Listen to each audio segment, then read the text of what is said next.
This is a BCS walk-behind tractor with a tiller attachment on it.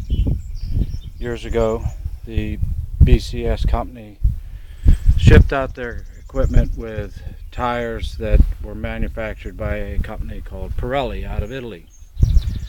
Now they send them out with tires and tubes manufactured by a company called Union, made in China.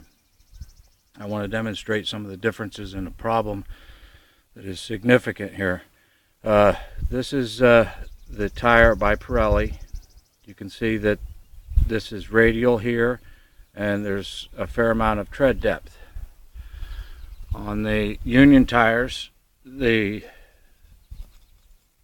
tire is flatter on the surface here and much less tread depth. Now the problem that we had was an unexpected flat and a valve stem shear off. This is an inner tube manufactured by Union.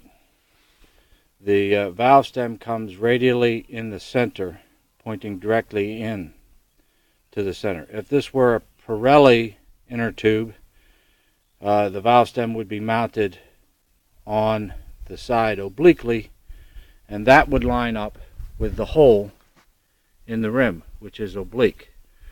To utilize these Union inner tubes, the valve stem hole would have to be in the center.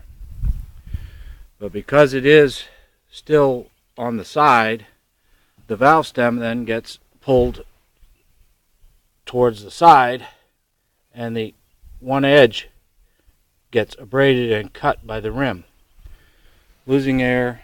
Once the air is gone, the rim and the tire spin and the valve stem is sheared off.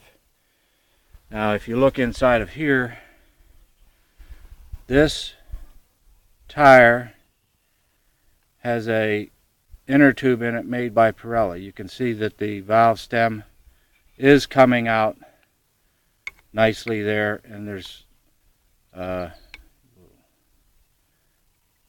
just looks like it's lined up with the hole very well. Now on the other side we have a Union inner tube in it, and you can see that the valve stem is retracted because the valve stem is actually coming out of the inner tube in the center. It's being pulled off to the side, and it's being got a very significant amount of pressure against the rim right here. This causes it to cut into the rim. The valve stem then begins to lose air, tire deflates, and the rim and the tire spin, and the valve stem, the tube staying with the tire, the valve stem gets sheared off.